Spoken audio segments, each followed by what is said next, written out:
폭염 속에서 시원하다고 말한다고요? 저건 미친 짓이에요. CNN의 유명 PD가 삼계탕을 먹으며 시원하다 외치는 한국인들의 영상을 보며 비아냥거렸습니다. 에어컨 없이는 단 한순간도 버티기 힘든 미국의 PD에게 한여름 땀 뻘뻘 흘리며 뜨거운 음식을 먹는다는 건 상상조차 할 수 없는 일이었죠. 하지만 직접 취재를 위해 한국에 도착한 순간 그녀 자신은 폭염 속에서 충격에 몸이 얼어붙고 말았습니다. 도대체 그녀는 한국에서 무엇을 본 것일까요? 오늘의 시원 통쾌한 사연 지금 시작합니다. 저는 다니엘라 브라운입니다. 미국 CNN 애틀랜타 지국에서 다큐멘터리 PD로 일하고 있어요. 2023년 7월 애틀랜타는 말 그대로 용광로였습니다. 기온이 연일 38도를 넘나들면서 아스팔트가 녹아내렸어요. 출근길에 보니까 도로 위 신발 밑창이 완전히 녹아서 뜯어져 있더라고요. 정말 충격적이었죠. 더 심각한 건 에어컨 과부하로 인한 정전 사태였습니다. 시내 곳곳에서 정전이 속출했거든요. 저는 에어컨 없이는 단 1분도 버틸 수 없는 사람이었어요. 사무실에서도 늘 에어컨을 최대로 틀어놓고 일했고 집에서도 마찬가지였습니다. 에어컨만이 이 더위를 이길 수 있는 유일한 방법이라고 굳게 믿고 있었거든요. 그런데 이때 상사 톰이 저를 불러내더군요. 폭염 대책 다큐멘터리를 제작하라는 거였어요. 단순히 에어컨이나 과학기술이 아닌 동양의 전통적인 지혜에서 해답을 찾으라는 지시였습니다. 동양의 지혜라니 그게 무슨 도움이 될까요? 솔직히 저는 아시아 문화에 대해 별로 좋은 인상이 없었어요. 비과학적이고 미신적인 것들이 많다고 생각했거든요. 하지만 상사 명령이니 어쩔 수 없었죠. 한국계 미국인 동료 사라가 제 팀에 배정되었는데 그녀는 흥미진진하다는 표정이었어요. 다니엘라, 특히 한국의 여름 문화는 정말 독특해. 분명 놀라운 걸 발견할 거야. 하지만 저는 반신반의했습니다. 첫 목적지는 중국 베이징이었어요. 비행기에서 내리자마자 후회가 밀려왔습니다. 공항 활주로의 아스팔트가 물렁물렁해져서 비행기 바퀴가 푹푹 빠지는 게 보였거든요. 그리고 택시 정류장 앞에서는 정말 충격적인 광경을 목격했어요. 택시 기사 한 분이 열사병으로 쓰러져 있었습니다. 구급차가 와서 응급처치를 하고 있었는데 그 모습을 보니 온몸이 오싹했어요. 택시를 타니 더 절망적이더라고요. 에어컨이 고장 나 있었거든요. 기사분 말로는 대부분의 택시가 에어컨이 없거나 고장난 상태라고 하더군요. 창문을 열어봐도 밖에서 들어오는 건 뜨거운 바람뿐이었어요. 마치 헤어드라이어 바람을 온몸으로 맞는 기분이었죠. 호텔방 에어컨마저 고장이었습니다. 프런트에 항의했지만 수리기사가 내일 와야 한다는 답변만 돌아왔어요. 첫 식사 후에는 더 큰 문제가 생겼습니다. 팀원 마이크가 식중독에 걸린 거예요. 밤새 화장실을 들락날락하는 마이크를 보며 저희는 모두 불안에 떨어야 했어요. 거리 상황은 더 심각했습니다. 더위를 못 견뎌 위솥을 벗고 다니는 아저씨들, 거대한 양산으로 무장한 아주머니들, 그리고 곳곳에서 더위로 쓰러진 사람들을 보게 되었거든요. 이곳에 있다간 우리 팀 몸이 상하겠어. 저는 중국 일정을 급히 단축하고 다음날 한국으로 넘어가기로 결심했습니다. 사라는 조금 아쉬워했지만 팀의 안전을 위해 동의해줬어요. 인천국제공항에 내리는 순간 완전히 다른 세상이었습니다. 쾌적한 에어컨 바람이 온몸을 감쌌어요. 중국에서 겪었던 숨막히는 더위와는 천지 차이였죠. 공항 내부는 깨끗하고 시원했는데 무엇보다 모든 시설이 완벽하게 작동하고 있다는 게 놀라웠어요. 출입국 심사를 기다리는 동안에도 전혀 덥지 않았거든요. 오히려 너무 시원해서 가디건을 꺼내 입을 정도였습니다. 와, 이게 같은 아시아 맞아? 마이크가 중국에서의 트라우마를 떠올리며 중얼거렸어요. 그의 얼굴에는 안도감이 가득했습니다. 숙소로 향하는 택시는 또 다른 충격이었어요. 에어컨이 완벽하게 작동했거든요. 기사분이 온도까지 물어보시더라고요. 손님들, 온도 괜찮으세요? 더 시원하게 해드릴까요? 정말 천국과 지옥의 차이였습니다. 중국에서는 에어컨이 고장난 택시에서 헤어드라이어 바람을 맞으며 고생했는데 한국에서는 오히려 너무 시원해서 온도를 높여달라고 할 정도였어요. 더 놀라운 건 도로 상태였습니다. 중국에서 아스팔트가 녹아내리던 것과 달리 한국의 도로는 폭염에도 멀쩡했어요. 택시기사분께 물어보니까 쿨페이브먼트라는 특수 포장재를 사용한다고 하더군요. 여기는 도로도 더위에 강하게 만들어놨거든요. 그래서 여름에도 아스팔트가 녹지 않아요. 호텔에 도착해서는 더욱 감탄했습니다. 로비부터 객실까지 모든 곳에 에어컨이 완벽하게 작동했거든요. 중국 호텔에서 밤새 더위에 시달렸던 기억이 아직도 생생한데 한국 호텔 침대에 누우니 마치 구름 위에 있는 기분이었어요. 사라가 뿌듯한 표정으로 말했습니다. 어때? 한국은 여름에 특히 생활편의 시설에서 에어컨이 잘 갖춰져 있어. 도시 인프라 자체도 더위에 강하게 설계되었거든. 저는 점점 흔들리기 시작했어요. 동양 문화에 대한 제 편견이 말이죠. 적어도 한국은 과학적이고 효율적인 시스템을 갖추고 있다는 게 분명했거든요. 그날 밤 호텔 창문으로 내려다본 서울의 야경은 정말 아름다웠습니다. 네온사인들이 반짝이고 거리에는 사람들이 여유롭게 걸어 다니고 있었어요. 중국에서 본 혼란스럽고 답답한 거리와는 완전히 달랐죠. 마이크도 컨디션이 많이 회복되었어요. 한국 음식이 입에 맞는다며 저녁을 맛있게 먹더라고요. 다니엘라, 여기서라면 제대로 된 취재를 할 수 있을 것 같아. 저도 마음이 한결 가벼워졌습니다. 적어도 한국에서는 더위 때문에 고생하지 않고 촬영에 집중할 수 있을 것 같았거든요. 사라가 내일 일정을 브리핑하며 말했어요. 내일부터 보게 될 한국의 여름 문화는 정말 특별할 거야. 에어컨만이 답이 아니라는 걸 깨닫게 될걸? 저는 여전히 반신반의했지만 적어도 한국에서의 첫인상은 나쁘지 않았습니다. 다음 날 아침 본격적인 취재가 시작되었습니다. 첫 번째 목적지는 시내 버스 정류장이었어요. 그런데 제가 상상했던 일반적인 정류장이 아니었습니다. 거대한 유리벽으로 둘러싸인 스마트 정류장이 저희를 맞이했거든요. 문을 열고 들어서는 순간 시원한 바람이 얼굴을 스쳤어요. 에어컨이 완벽하게 작동하고 있었습니다. 벽면에는 실시간 버스 도착 정보가 표시되고 있었고 무료 와이파이까지 제공되더라고요. 이게 정말 버스 정류장이야? 더 놀라운 건 쿨링포그 시스템이었습니다. 정류장 천장에서 아주 미세한 물방울들이 안개처럼 뿌려지고 있었거든요. 그 물방울들이 증발하면서 주변 온도를 2에 3도나 낮춰주는 거예요. 정류장에서 버스를 기다리던 시민들의 표정이 여유로웠습니다. 중국에서 봤던 지친 얼굴들과는 완전히 달랐어요. 한 할머니께서 웃으며 말씀해 주시더라고요. 여기 앉아 있으면 집보다 시원해요. 버스 기다리는 게 전혀 힘들지 않거든요. 횡단보도로 이동하니 또 다른 놀라움이 기다리고 있었습니다. 거대한 그늘막이 횡단보도 대기 공간을 덮고 있었거든요. 뜨거운 직사광선을 완전히 차단해주는 똑똑한 시스템이었어요. 그늘막 아래에는 냉방 벤치까지 설치되어 있었습니다. 앉는 순간 엉덩이와 등으로 시원한 기운이 전해졌어요. 마치 의자 자체가 에어컨인 것 같았죠. 사라가 설명해 주었습니다.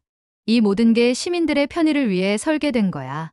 단순히 그늘만 만드는 게 아니라 과학적으로 온도를 낮추는 시스템이지. 도로를 걸으면서도 신기한 걸 발견했어요.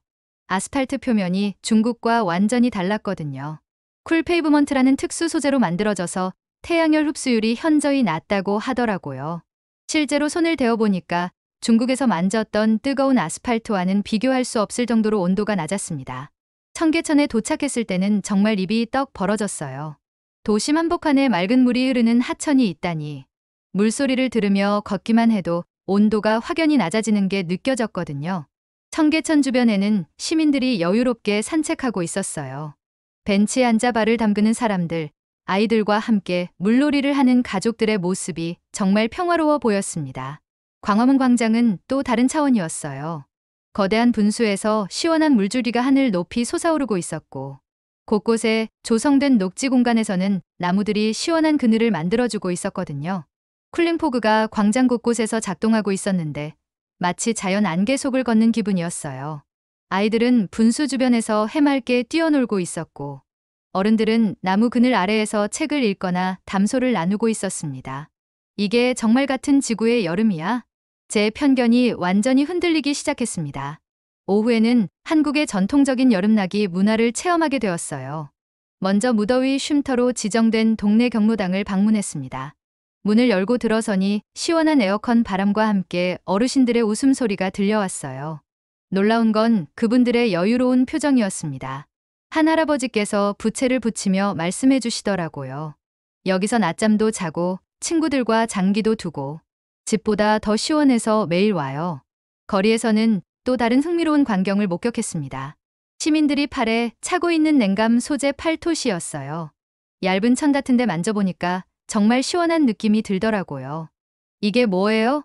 하고 물어보니 한 아주머니께서 친절하게 설명해 주셨습니다. 접촉냉감 소재로 만든 거예요.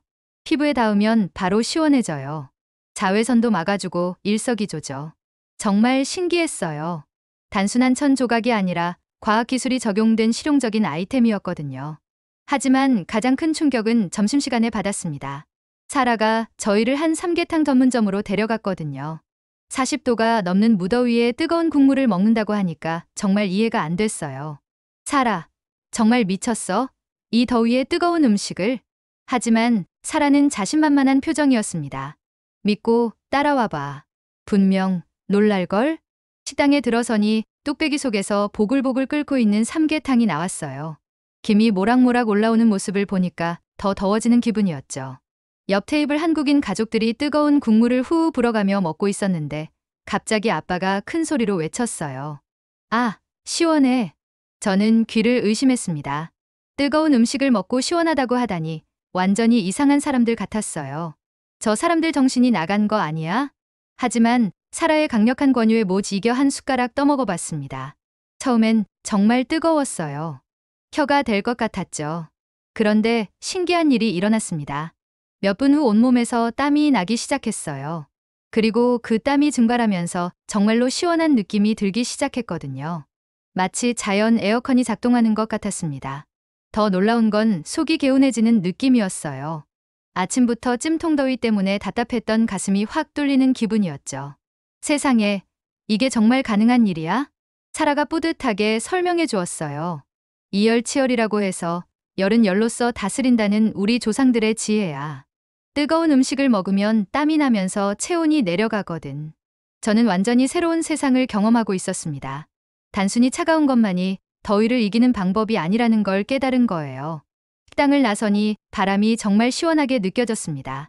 삼계탕을 먹기 전과는 완전히 다른 감각이었어요. 한국 사람들이 천재인 건가? 다음 날 사라가 저희를 서울 근교 계곡으로 데려갔습니다. 도시를 벗어나 산으로 향하는 길에서부터 공기가 달랐어요. 차창 밖으로 보이는 울창한 숲과 맑은 하천이 눈에 들어왔거든요. 중국에서 본 메마르고 답답한 풍경과는 완전히 달랐습니다.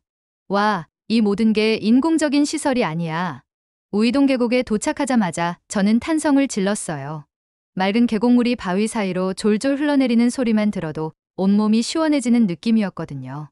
계곡 주변에는 가족 단위로 온 사람들이 가득했어요. 아이들은 해맑게 물장구를 치고 있었고 어른들은 평상에 앉아 발을 담그며 웃음꽃을 피우고 있었습니다. 한 가족이 돗자리를 펼치고 수박을 썰고 있는 모습이 정말 평화로워 보였어요. 아빠는 차가운 계곡물에 수박을 담가두고 있었고 엄마는 아이들이 물에 빠지지 않게 지켜보고 있었죠. 제가 카메라를 들고 촬영하고 있는데 갑자기 그 가족 중 할머니께서 저희에게 다가오셨어요. 손에는 시원한 수박 한 조각을 들고 계셨습니다. 더우시죠? 이거 드시고 힘내세요. 완전히 예상치 못한 친절이었어요.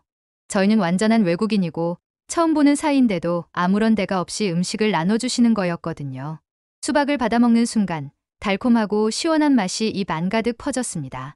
계곡물에 차가라게 식혀둔 수박의 맛은 정말 환상적이었어요. 정말 고맙습니다. 할머니께서는 환하게 웃으시며 말씀하셨어요. 별 말씀을요. 더운데 고생이 많으시네요. 시원한 곳에서 쉬다 가세요. 그 순간 저는 한국인의 따뜻한 정을 온몸으로 느꼈습니다. 단순한 친절을 넘어서는 진심 어린 마음이 전해져 왔거든요. 평상에 앉아 발을 계곡물에 담그니 정말 천국이었어요. 차가운 물이 발가락 사이로 흘러가면서 온몸의 열기가 한순간에 사라지는 느낌이었습니다. 마이크가 감탄하며 말했어요. 다니엘라, 이게 바로 자연이 주는 에어컨이야. 전기도 안 쓰고 이렇게 시원할 수가 있다니. 시원한 바람이 숲에서 불어와 머리카락을 스치고 지나갔어요. 새소리, 물소리, 바람소리가 어우러진 자연의 오케스트라를 들으며 앉아있으니 모든 스트레스가 풀리는 기분이었습니다. 옆에서 아이들이 물총으로 서로 물을 뿌리며 깔깔거리는 소리가 들렸어요. 그 순수한 웃음소리를 듣고 있으니 제 마음도 덩달아 밝아졌습니다. 에어컨이 없어도 이렇게 시원할 수 있구나. 계곡에서 보낸 몇 시간은 정말 마법 같았어요. 인공적인 냉방 시설 없이도 자연이 만들어주는 시원함이 이렇게 완벽할 수 있다는 걸 처음 깨달았거든요. 더위를 피하는 것뿐만 아니라 마음까지 치유받는 경험이었습니다. 한국인들이 계곡을 찾는 이유를 완전히 이해하게 되었어요. 떠날 때 그 할머니께서 다시 한번 인사해 주셨습니다. 또 놀러 오세요. 저는 진심으로 대답했어요. 꼭 다시 올게요. 밤이 되자 사라가 저희를 한강공원으로 데려갔습니다. 해가 지면서 서울의 야경이 하나둘씩 켜지기 시작했어요. 한강을 따라 늘어선 고층 빌딩들에서 나오는 불빛들이 강물에 반사되어 정말 환상적인 풍경을 연출했습니다. 반포대교의 달빛 무지개 분수가 시작되는 순간 저는 숨을 멈췄어요. 다리 난간에서 쏟아지는 물줄기가 형형색색의 조명과 어우러져 마치 무지개가 살아 움직이는 것 같았거든요.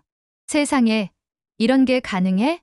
음악에 맞춰 춤추는 물줄기를 보며 완전히 넋을 잃었습니다. 중국에서 본 혼란스러운 도시 풍경과는 차원이 다른 아름다움이었어요. 한강공원 잔디밭에는 돗자리를 펼치고 피크닉을 즐기는 사람들로 가득했습니다. 치킨과 맥주를 시켜놓고 담소를 나누는 가족들, 연인들의 모습이 정말 여유로워 보였어요. 저희도 돗자리를 펼치고 한국식 치맥을 주문했습니다. 시원한 강바람을 맞으며 차가운 맥주를 마시니 하루 종일 쌓인 피로가 한순간에 사라졌어요. 치킨을 한 입 베어 물며 저는 마이크와 사라를 바라봤습니다. 두 사람의 얼굴에도 만족스러운 미소가 가득했어요. 중국은 정말 악몽 같았지만 한국은 놀라워. 우리가 찾던 지혜와 해답이 여기 다 있어. 강 건너편에서 세빛섬의 화려한 조명이 반짝이고 있었어요. 독특한 모양의 인공섬이 밤에는 더욱 신비로워 보였습니다. 한강 위를 유유히 지나가는 유람선의 불빛도 운치를 더해줬어요. 선상에서 들려오는 사람들의 웃음소리가 바람에 실려 전해졌습니다. 그때 저는 중요한 결정을 내렸어요. 원래 계획이었던 일본 출장을 취소하기로 한 거죠. 사라, 마이크, 일본 일정 취소해. 두 사람이 놀란 표정으로 저를 바라봤어요. 정말? 왜? 한국에서의 촬영만으로 충분해. 아니, 넘쳐흘러. 이 정도면 다큐멘터리 하나는 좋게 만들 수 있어. 실제로 그랬어요. 지난 며칠간 촬영한 자료만으로도 정말 풍성한 내용의 다큐멘터리를 만들 수 있었거든요. 한강에서 자전거를 타고 지나가는 사람들의 모습도 인상적이었어요.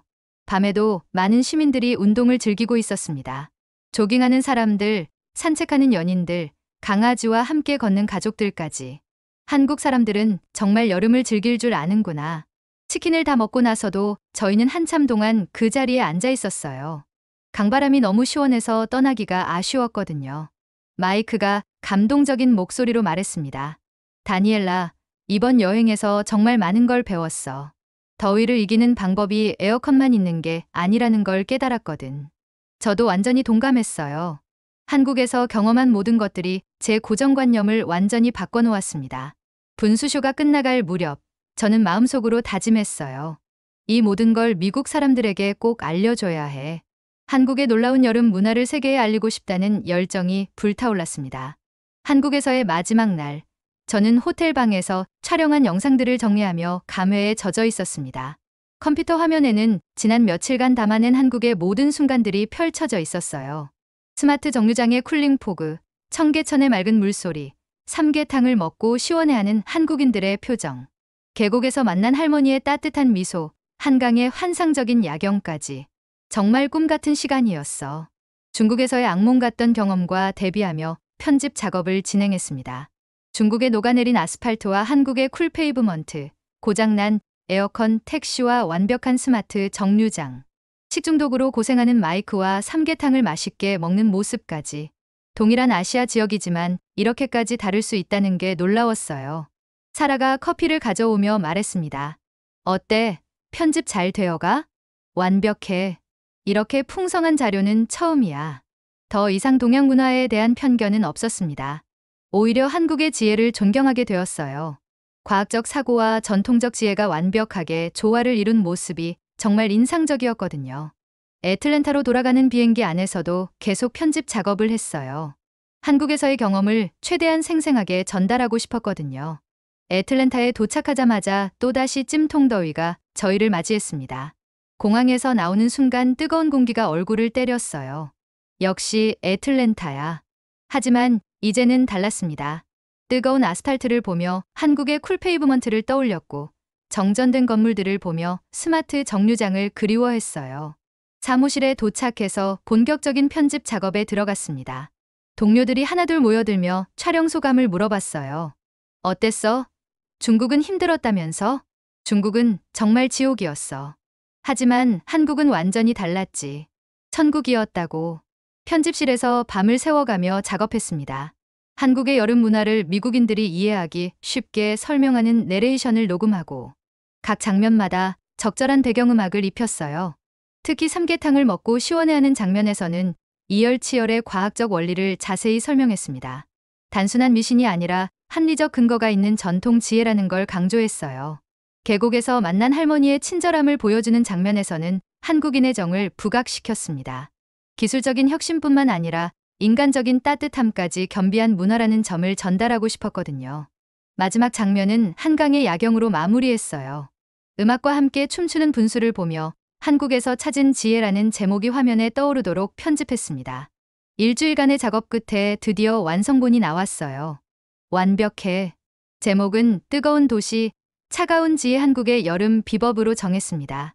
상사 톰에게 시사회를 요청했더니 흔쾌히 승낙해 주더라고요. 기대된다, 다니엘라. 샵 챕터 8전 세계를 뒤흔든 한국 붐 천자. CNN에서 제 다큐멘터리가 방영된 날, 정말 예상치 못한 일이 벌어졌습니다. 방송 시간은 저녁 8시였어요. 평소보다 시청률이 높았는데 아마도 연일 계속되는 폭염 때문에 사람들이 관심을 가진 것 같았어요. 방송이 시작되자마자 CNN 홈페이지와 소셜미디어에 댓글이 폭주하기 시작했습니다. 와, 한국에 이런 시설들이 있다고? 스마트 정류장 정말 혁신적이네. 이열치열이라는 개념이 이렇게 과학적일 줄이야. 특히 삼계탕 장면에서는 댓글이 실시간으로 쏟아졌어요. 뜨거운 음식 먹고 시원해한다니 정말 신기해. 우리도 한번 해봐야겠어. 한국 사람들 정말 똑똑하다. 방송 후 1시간 만에 유튜브 조회수가 10만을 넘었고 하루 만에 100만 뷰를 돌파했습니다. 완전히 예상 외의 반응이었어요. 다음날 아침 톰이 흥분된 목소리로 전화를 걸어왔어요.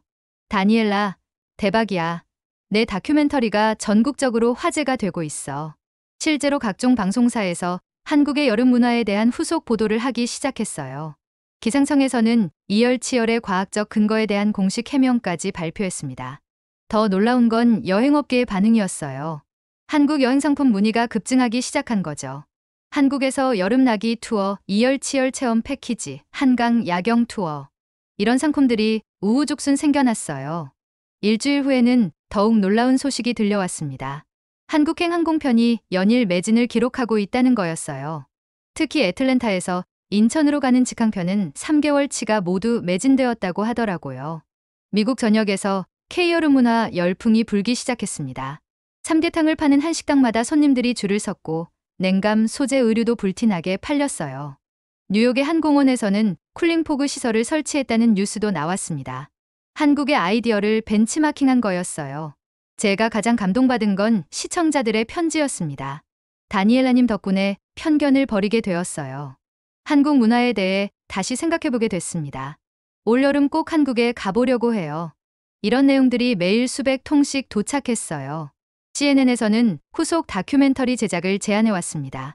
다니엘라, 이번엔 한국의 다른 문화도 취재해보는 게 어때? 저는 흔쾌히 수락했어요. 한국에서 경험한 감동을 더 많은 사람들과 나누고 싶었거든요. 6개월 후 저는 다시 인천공항에 서 있었습니다. 이번에는 겨울 문화를 취재하러 온 거였어요. 공항에서 사라를 만났을 때 그녀가 말했습니다. 다니엘라, 내가 만든 변화가 정말 대단해. 한국에 대한 미국인들의 인식이 완전히 바뀌었어.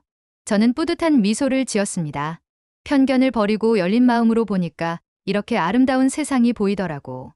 진정한 지혜를 발견한 자의 행복을 만끽하며 저는 새로운 모험을 향해 걸음을 내딛었습니다. 한 번의 편견이 얼마나 많은 것을 가릴 수 있는지 깨달았습니다. 열린 마음으로 세상을 바라보면 어디서든 지혜를 발견할 수 있어요. 여러분도 고정관념을 버리고 새로운 문화를 경험해 보세요. 어떤 나라의 여름 문화가 가장 흥미로우셨나요? 댓글로 여러분의 생각을 들려주세요. 감사합니다.